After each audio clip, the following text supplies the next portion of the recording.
Olá, queridos, que bom estar aqui mais uma vez com você para uma série de devocionais. E essa série de devocionais em específico, eu quero tratar junto com os irmãos um assunto muito especial. Nós temos como texto base o texto de Paulo aos Efésios, capítulo 5, do versículo 21 até o 33, onde Paulo vai falar sobre o casamento. Ele vai falar sobre a relação de um marido e uma esposa, o que se espera do papel de cada um, como nós podemos aprender os princípios bíblicos para aplicá-los ao nosso relacionamento e à nossa casa. E para isso nós vamos contar muito com a Bíblia e com alguns outros autores e outros livros que nos ajudam a compreender a missão do casamento e dos nossos relacionamentos. Então, se você está namorando, se você está noivo, se você se casou, eu tenho um convite para você. Nos acompanhe nessa série de devocionais. Eu tenho certeza que você vai aprender muito, vai ser uma bênção para a tua vida. Então fique até o final desse vídeo, acompanhe essa série e vai ser muito bom. Eu dividi essa série em 8 devocionais e hoje eu gostaria de trazer o primeiro desses devocionais para os irmãos com o tema: o casamento e o evangelho.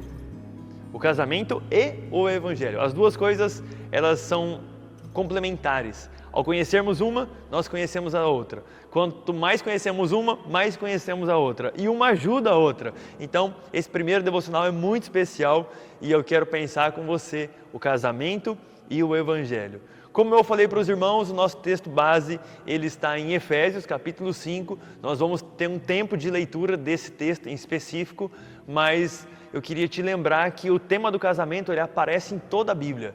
Desde Gênesis, Apocalipse, a Bíblia está falando, na verdade, de um grande casamento, de um relacionamento. Esse relacionamento se dá através do noivo e da noiva. Jesus é considerado um noivo e a igreja é considerada uma noiva. E eles estão ali se conhecendo, trabalhando um para o outro, até o dia que eles se casarão e estarão plenamente realizados e juntos eternamente. Então o casamento ele aparece do começo ao fim. Talvez você não tenha entendido muito bem as histórias bíblicas, os milagres, as trajetórias, as perseguições, as lutas, mas tudo isso, na verdade, estava falando de um casamento. Era de uma relação que tudo estava falando. Então, para nos ajudar a nossa vida conjugal, Cristo já nos deu o exemplo. Tudo que nós precisamos é olhar para o jeito que Cristo tratou a sua igreja e como a igreja trata o Cristo, o seu noivo. E assim nós começamos a aprender a como Deus deseja que um homem atue dentro de casa, uma mulher e os nossos papéis. Para começarmos, eu quero ler uma frase para vocês de um autor, um pastor que já faleceu, chamado Timothy Keller. Ele escreveu um livro sobre casamento e esse livro é fantástico. Eu quero deixar inclusive a recomendação para os irmãos. Eu vou deixar na descrição aqui certinho o nome do livro e você pode ler. Então eu quero ler para os irmãos. Preste atenção. Timothy Keller diz assim, falando sobre o casamento e o evangelho: de que você precisa saber, você que está numa relação. Então, para fazer o seu casamento dar certo, você quer que a sua relação dê certo? Então o que você precisa fazer? Timothy Keller vai responder: precisa conhecer o segredo, o evangelho. Porque o evangelho, segundo Paulo, em Efésios, é tratado como um segredo, um mistério que foi revelado, essa vontade de Deus para os homens. E como esse evangelho, ele te dá o poder e também o modelo para o seu casamento. Preste atenção, o evangelho tem o poder para fazer o seu casamento dar certo e tem o modelo para o seu casamento dar certo. A experiência do casamento lhe revelará a beleza e os aspectos mais profundos do evangelho. Prestou atenção? A experiência do casamento vai te mostrar a beleza do evangelho. Em contrapartida, diz Timothy Keller, a compreensão melhor do evangelho o ajudará a experimentar uma união cada vez mais profunda e duradoura com o seu cônjuge. Timothy Keller está dizendo que ao conhecermos um casamento, ao vivenciarmos um casamento, os desafios e os benefícios de um casamento nos revelam o evangelho. E se nós olharmos para o evangelho, nós conseguiremos viver um relacionamento cada vez mais profundo e sincero. Por isso o evangelho nos dá o poder e também o modelo para que as coisas se encaixem. Se nós pensarmos no casamento, que eu falei para os irmãos, que está desde o começo da Bíblia, se nós voltarmos para Gênesis, por exemplo, vamos pensar Gênesis um pouquinho aqui, vamos pensar a vida de Adão. Adão, ele era um homem perfeito, Adão não tinha falhas em si, diferente de mim e de você, Adão não tinha o pecado natural, uma tendência para o mal, uma tendência para estar longe de Deus. Adão era um homem perfeito, e Adão estava num ambiente perfeito, ele estava no Éden. O Senhor tinha criado aquele lugar e ali não tinha maldade, não tinha nada de errado, ali era um ambiente perfeito. Então é um homem perfeito num ambiente perfeito. E ainda assim, um homem perfeito num ambiente perfeito, Adão se encontra só, diz as Escrituras. Adão estava só, a ponto de Deus olhar para Adão e decidir criar uma companheira para ele, porque estar só não era bom para Adão. Um homem perfeito, num ambiente perfeito, percebeu que estar só não era bom. Deus olhou para a sua criatura e falou: olha, estar só não é bom. Eu não quero que Adão esteja só. Eu vou criar para ele uma companheira de vida. E é por isso que nós temos que pensar que muitas vezes a gente acha que ao conquistarmos coisas individualmente falando, nós estaremos num nível plenamente satisfeitos. Nós vamos chegar um dia, porque nós conquistamos coisas, cargos, funções, a gente vai estar plenamente satisfeito das nossas vidas. Não, Adão tinha tudo, Adão era completo, ele tinha todas as coisas no Éden, e ele não estava completo ainda faltava algo para ele. Adão era o chefe. Às vezes a gente pensa, né? Não, quando eu tiver um cargo, uma influência, um poder, eu vou estar plenamente satisfeito na minha vida pessoal. Eu não vou precisar de mais ninguém, de mais nada, porque eu serei o chefe, o dono. Irmãos, Adão era o chefe.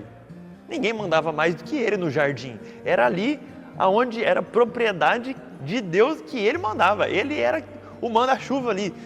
E Adão estava incompleto. Outra coisa, quando nós olhamos para Adão ainda, às vezes a gente pensa assim, não, eu não preciso de nada, nem ninguém, eu preciso de uma relação com Deus. E Adão tinha uma relação com Deus. A Bíblia conta em Gênesis que o Senhor aparecia para Adão, conversava com Adão, tinha essa íntima relação com Adão. Então a gente pensa, não, o dia que eu for bem sucedido, o dia que eu conquistar as coisas, o dia que eu orar, ler a Bíblia, que eu e Deus estivermos bem, eu não vou precisar de mais nada. Irmãos, isso não é verdade. A Bíblia fala que Deus criou seres relacionais. Nós somos relacionais, nós precisamos uns dos outros.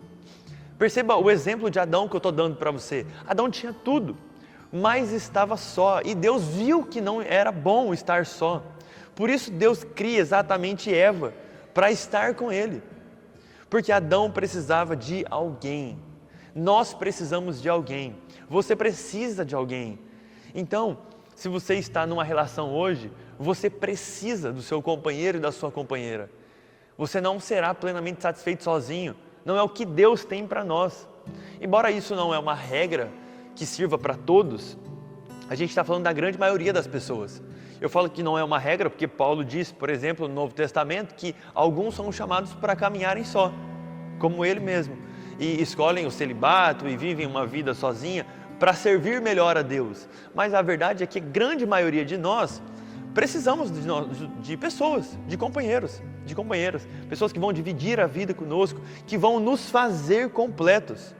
Por isso que quando nós entendemos o Evangelho nos ensina sobre o casamento. E quando nós entendemos o casamento, nós aprendemos sobre o Evangelho. É muito interessante que a palavra de Deus diz em 2 Coríntios, capítulo 5, versículo 21, que o Senhor, olhando para nós, Ele nos considera justos, santos e belos. Preste atenção, quando Deus olha para mim e para você, Ele olha para você e diz assim, essa pessoa, esse meu filho que crê em mim, ele é justo, ele é santo e ele é belo. Deus está olhando para nós e apesar das nossas falhas, além das nossas falhas, como o Senhor consegue nos olhar por completo, consegue olhar toda a nossa trajetória, consegue nos ver lá no céu. O Senhor pode olhar para mim e para você e dizer, olha, Ele é santo, Ele é belo, Ele é justo. Apesar das falhas momentâneas, eu vejo alguém belo, eu vejo alguém santo, eu vejo alguém justo. E isso deve ser emprestado para nós dentro das relações. Apesar das falhas, das limitações, das dificuldades que temos em vivermos com alguém, nós precisamos, assim como Deus, nós precisamos ser capazes de enxergar alguém justo, santo e belo. Assim como Deus enxerga o seu cônjuge, Deus está olhando para ele e está falando, ele é santo, ele é justo, ele é belo. Apesar que ele tem falhas hoje, o Senhor não nega nossas falhas, mas Ele nos conhece. Você conhece o seu parceiro e por conhecê-lo, mas ao mesmo tempo por enxergar em Deus aquilo que ele pode se tornar, você deveria olhar para ele e dizer, você é santo, você é belo, você é justo. Eu vejo o que Deus vê em você, eu vejo também. O casamento é como se fosse uma miniatura do relacionamento de Deus conosco. É como se aquilo que Deus está vendo, nós possamos ver também. Então, no casamento nós somos chamados a imitar o amor de Deus. É disso que eu estou dizendo. O Senhor ama as pessoas e por isso é capaz de vê-las assim. No casamento é a miniatura, é lá naquela reunião de duas pessoas apenas, que você vai replicar aquilo que Deus sente por ela.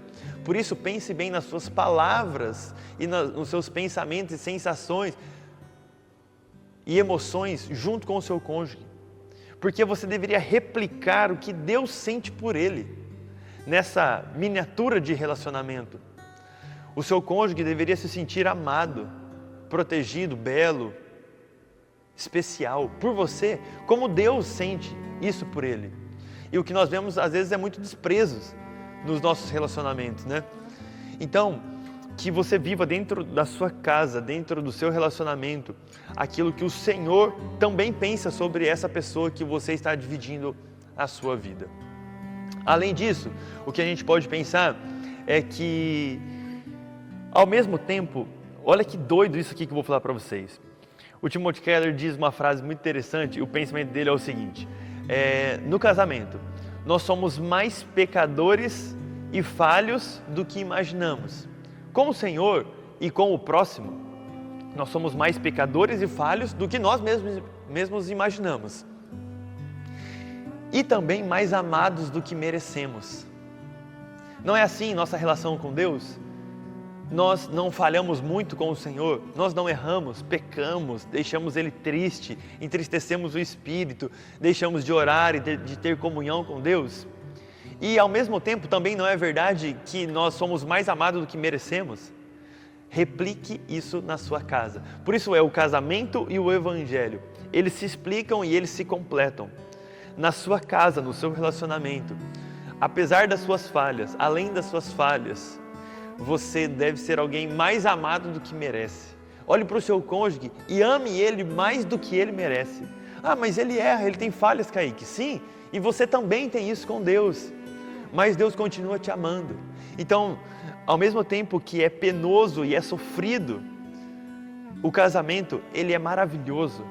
Do mesmo jeito que é triste ver as nossas atitudes contra Deus, é maravilhoso experimentarmos do amor de Jesus sobre as nossas vidas. Então, nossas relações, elas devem ter as marcas de Cristo.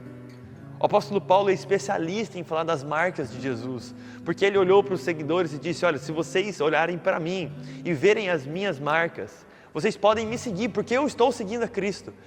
As nossas relações têm que ser marcadas por Cristo, tem que ter as marcas de Cristo. Quem olha para o seu relacionamento deve ver a relação de Deus e de um homem, deve ver as marcas do amor do Senhor Jesus.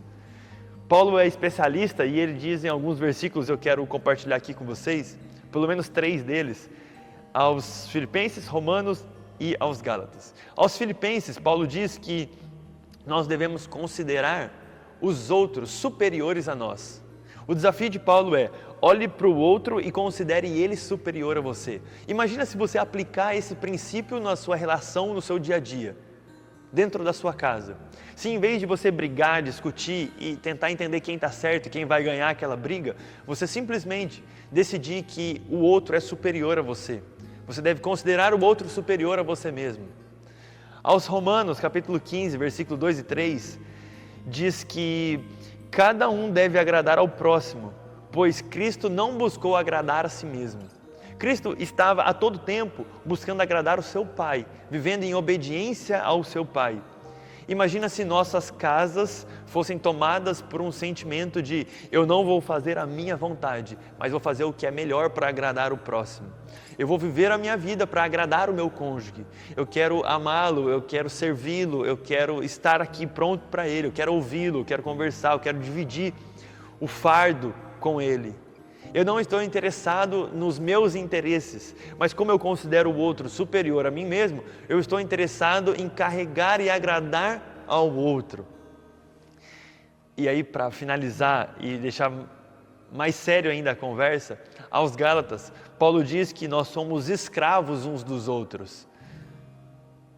A relação conjugal deve ser uma relação de escravidão um pelo outro. Você deve servir ao outro. E é um escravo por amor, não por temor, por medo, mas por amor, porque você ama o próximo, você se põe numa posição de escravo por ele. Aí você pode pensar, nossa, mas se eu ficar fazendo isso vai ser muito ruim para mim. Não, porque eu não estou falando que você deve fazer isso e o seu cônjuge não. Não estou falando que a mulher deve fazer isso e o homem não. Não, estou dizendo o que a Bíblia está dizendo, que todos nós cristãos devemos fazer isso. Então, numa relação onde os dois se consideram o outro superiores, preferem agradar ao outro, se colocam como servos e escravos do próximo, os dois vão ser beneficiados nisso. Por isso, se nós entendemos o Evangelho e entendemos a relação do casamento, nós estaremos construindo nossas casas sobre um fundamento sólido, que é a palavra de Deus, que é Cristo. Cristo tem que ser o alicerce das nossas relações, os princípios, as bases, o porquê nós fazemos o que fazemos, o porquê pensamos como pensamos, porquê estamos casando, porquê nos casamos, porquê queremos estar juntos. Nós aprendemos de Gênesis a Apocalipse. Porque a Bíblia é sobre um grande casamento, de um noivo que ama a sua noiva, dá a vida por ela, e uma noiva que, apesar das suas falhas, devolve o amor a este noivo, servindo e se submetendo a ele. Por isso, se você agir dessa maneira, você vai construir a sua casa, o seu relacionamento, o seu namoro, o seu noivado, as suas relações, não sobre a areia, mas sobre a rocha. Como o Senhor diz em Mateus capítulo 7, versículo 24 e 27. Se você ler esse trecho, você vai entender que a sua casa deve estar sobre a rocha, sobre a palavra de Deus, sobre Cristo, seus princípios e mandamentos. E você vai ser bem-sucedido na sua relação. Eu espero que você tenha gostado desse vídeo, que ele tenha te abençoado. Eu te espero no nosso próximo devocional, falando um pouquinho mais sobre o papel da mulher e do homem e o casamento que o Senhor espera de nós. Deixe o seu like, faça a sua inscrição aqui neste vídeo, envie para um casal que você conheça para abençoar a vida deles e eu te espero no nosso próximo encontro. Que Deus abençoe todos vocês.